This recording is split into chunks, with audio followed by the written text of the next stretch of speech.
मैं आज के सामने व्याकरण सीखने की श्रृंखला में आगे का बिंदु लेकर आई हूँ। आज वाक्य वाक्य का क्या मतलब है, वाक्य क्या होते हैं और वाक्य के भेद क्या होते हैं, वाक्य के अंग क्या होते हैं, इसके बारे में हम आज की कक्षा में पढ़ेंगे। सबसे पहले मैं कुछ शब्द बोलती हूँ। जैसे मैंने बोला कल जाएगी रवीना जयपुर, मतलब कुछ समझ में आया कि मैंने क्या बोला? शब्द तो सारे सार्थक ही थे, उनका समूह भी मैंने बनाया, लेकिन वह समूह व्यवस्थित नहीं होने के कारण यह वाक्य सार्थक नहीं बन पाया, यानी आसानी से किसी के समझ में भी नहीं आ सकता है। तो वाक्य उन शब्दों का व्यवस्थित समूह है और कहलाता है जो सार्थक होते हैं, यानी सार्थक शब्दों का व्यवस्थित क्रम या समूह है वाक्य कहलाता है। वाक्य के लिए दो चीजें अति आवश्यक है, एक तो कर्ता और क्रिया। कर्ता और क्रिया जहां पर नहीं होगी वहां पर वाक्य नहीं बनेगा। इसके अलावा वाक्य के दो अंग होते हैं, उद्देश्य और विधेय। उद्देश्य क्या होते हैं वाक्य में, इस उदाहरण से समझेंगे हम। बच्चे गृह कार्य कर रहे हैं, यहाँ पर बच्चे उद्देश्य हैं, यानी जिसके बारे में कहा जा रहा है वो है वाक्य का उद्देश्य होता है। और गृह कार्य क्या है, यहाँ पर विधेय। इसी प्रकार संगीता मधुर गाना गाती है, तो संगीता यहाँ पर उद्देश्य है और उसके द्वारा गाया जाने वाला गाना यहाँ पर विधेय कहलाता है।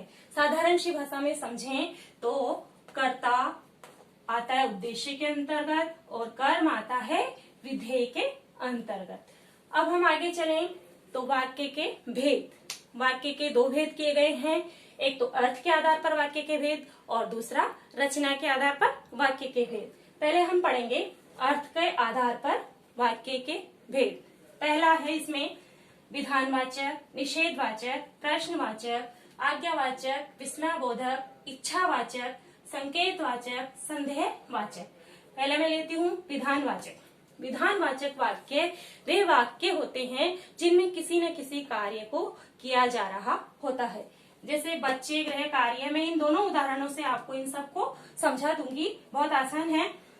विधानवाचक में कोई न कोई कार्य किया जा रहा होता है, बच्चे गृह कार्य कर रहे हैं, संगीता मधुर गाना गाती है, यानी कोई न कोई विधान उद्देश्य के द्वारा संपन्न किया जा रहा है, वो होते हैं विधानवाचक वाक्य।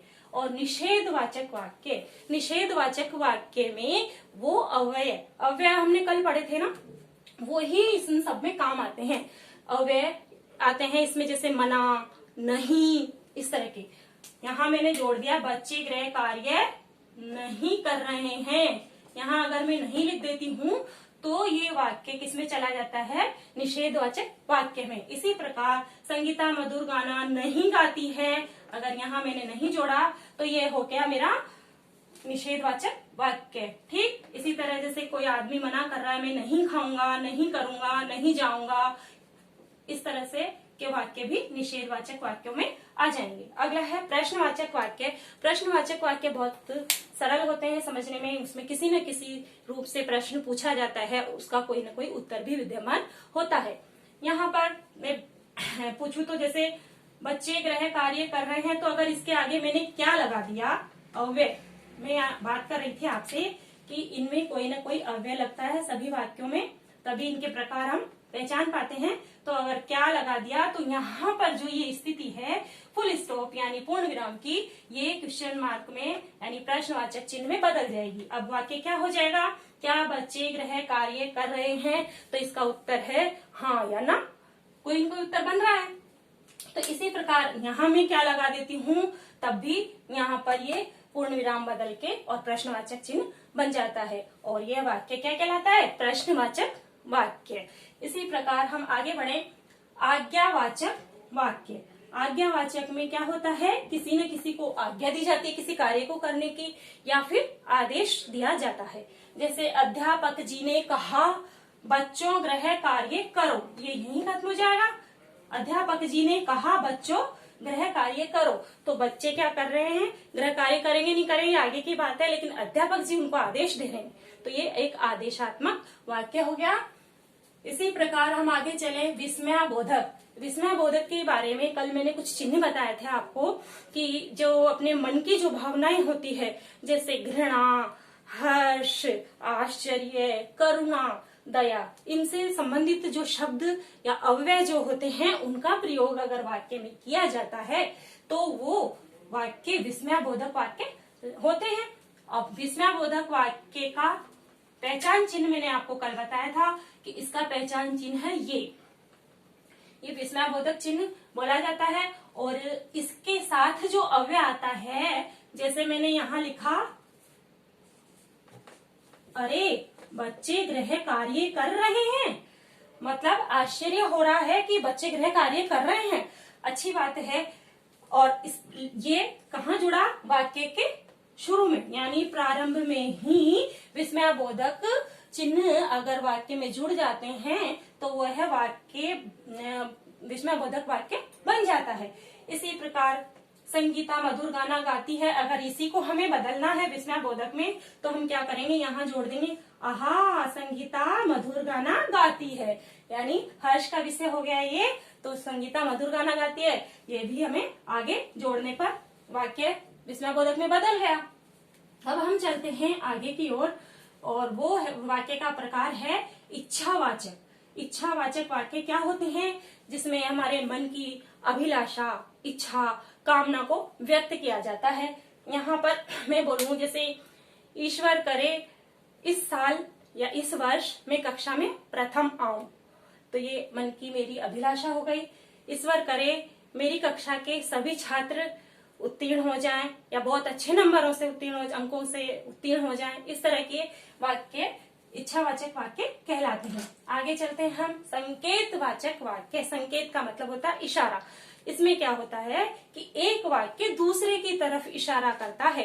अगर एक वाक्य हुआ है तो उसके साथ दूसरा वाक्य जुड़ा हुआ है, आज्ञा के साथ या फिर उसके संकेत के साथ। तो इसमें क्या होगा कि जैसे अध्यापक जी कह रहे हैं कि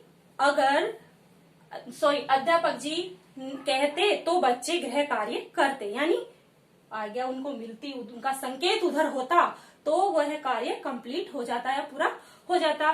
किसी ने जागरूकता फैलाई होती तो शायद सफाई हो जाती।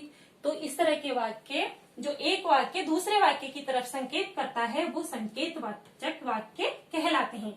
आगे आता है संदेहवाचक। संदेह का मतलब हम जानते हैं कि कोई कार्य होगा नहीं होगा, शायद, इस तरह के संदेह है, संभवतः, इस तरह के शब्द अगर वाक्यों में आते हैं तो वो वाक्य संदेहवाचक वाक्य कहलाते हैं। जैसे शायद बच्चे गृह कार्य कर रहे होंगे, मतलब कुछ पता नहीं है, संदेह की स्थिति है, हाँ या ना में हम पक्का नहीं कह सकते। इसी प्रकार संभवतः संगीता मधुर गाना गाती होगी या गाती है, तो इस तरह के शब्द अगर वाक्यों में आएंगे तो वो वाक्य संदेहवाचक वाक्य कहलाएंगे। ये तो थे अर्थ के आधार पर वाक्यों के भेद। वाक्य के भेद हमने अर्थ के आधार पर पढ़े, लेकिन आपकी परीक्षाओं में जो ज्यादातर पूछे जाते हैं प्रश्न, वो किसमें से आते हैं? रचना के आधार पर वाक्य के भेद। ये प्रश्न ज्यादा पूछे जाते हैं इनकी अपेक्षा। तो अब हम उस पर काम करेंगे कि रचना के आधार पर वाक्य के कितने भेद होते हैं।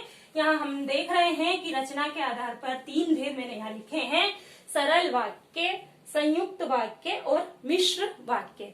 तो सरल वाक्य की पहचान क्या होती है कि सरल वाक्य में एक उद्देश्य होता है और एक ही विधेय होता है।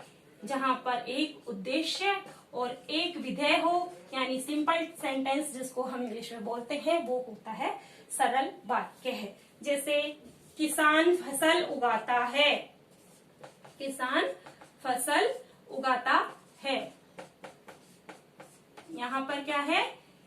एक उद्देश्य है और एक ही विधेय है, तो ये होगा सरल वाक्य। साधारण वाक्य भी इसको बोला जाता है। अगला है संयुक्त वाक्य। संयुक्त वाक्य में योजक चिन्हों का प्रयोग किया जाता है। योजक चिन्ह क्या होते हैं उनके बारे में कल हमने अव्यय पढ़े थे और उसमें हमने योजक चिन्हों के बारे में पढ़ा था। योजक चिन्ह होते हैं और, परंतु, किंतु, इसलिए, तथापि, कदापि, इस तरह के योजक चिन्ह अगर वाक्यों में जुड़े होते हैं, यानी दो वाक्य आपस में इन चिन्हों के माध्यम से जुड़े हों, तो उनको हम संयुक्त वाक्य बोलते हैं या कहते हैं। जैसे मैंने बोला कि रवि और कवि मित्र हैं, तो ये जो और वाक्य योजक चिन्ह यहाँ पर प्रयोग हुआ है अव्यय शब्द, वो किसकी तरफ इशारा कर रहा है कि यह वाक्य संयुक्त वाक्य है, क्योंकि इसमें इस योजक चिन्ह का प्रयोग हुआ है। इसीलिए एक वाक्य और देखते हैं इसी में हम, जैसे कि बादल छाए परंतु वर्षा नहीं हुई, तो वो परंतु जो है वो एक योजक चिन्ह है, लेकिन वर्षा नहीं हुई और बादल छाए, ये दोनों वाक्य को मिला रहा है और कुछ न कुछ बता रहा है। तो ऐसे वाक्य जो योजक चिन्हों से जुड़कर बने होते हैं, उन्हें हम संयुक्त वाक्य कहते हैं। आगे चलते हैं हम अगले प्रकार की तरफ, वो है मिश्र वाक्य। तो मिश्र वाक्य और संयुक्त वाक्य, बच्चे इन दोनों में बहुत कंफ्यूज हो जाते हैं, इसलिए क्योंकि इसमें भी योजक चिन्हों का प्रयोग होता है और उसमें भी होता है, तो बच्चे समझ नहीं पाते हैं कि क्या करें। तो इसका आसान सा उपाय है कि मिश्र वाक्य में भी उपवाक्य होते हैं, लेकिन एक उपवाक्य होता है प्रधान और उस प्रधान उपवाक्य पर दूसरा उपवाक्य निर्भर करता है।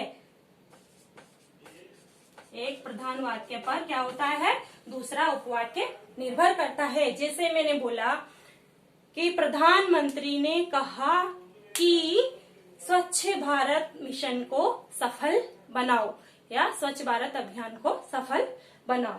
तो जो कहा कि, बोला कि, ताकि, इस तरह के जो शब्द वाक्यों में आए और अगर इनके आगे और पीछे के में से किसी एक उपवाक्य को हटा दिया जाता है और वाक्य वहां पर निरर्थक हो जाता है, तो इस तरह के वाक्य मिश्र वाक्य कहलाते हैं। तो इसमें हम आसानी से पहचान लें कि अगर हमने ये हटा दिया तो ये वाक्य कुछ अधूरा सा है और ये हटा दिया तो ये वाक्य कुछ अधूरा सा है, तो वहां पर हम समझ जाएंगे कि यहाँ पर मिश्र वाक्य है। जैसे एक और उदाहरण मैं आपको दे देती हूँ,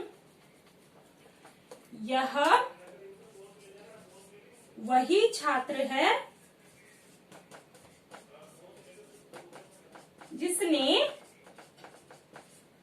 वृद्धा को सड़क पार कराई थी। यहाँ पर ये जिसने एक अव्यय शब्द है और इसके पीछे भी एक उपवाक्य, इसके आगे भी एक उपवाक्य है, लेकिन यह वही छात्र है। अगर यहाँ जिसने तक हम यहाँ लिख के पीछे का वाक्य नहीं लिखें तो इस वाक्य की सार्थकता समाप्त हो जाती है, और अगर हमने दोनों वाक्यों को लिख के ये लिखा है तो ये वाक्य पूरा बन जाता है कि ये वही छात्र है जिसने वृद्धा को सड़क पार कराई थी। इस प्रकार आपने सीखा आज कि वाक्य के अंग, वाक्य के भेद, अर्थ के आधार पर और रचना के आधार पर आपको मेरा ये सिखाया हुआ ज्ञान कैसा लगा, ये जानकारी कैसी लगी, इसके बारे में मुझे जरूर बताइए। आगे हम फिर मिलेंगे किसी नए बिंदु के साथ, तब तक के लिए धन्यवाद।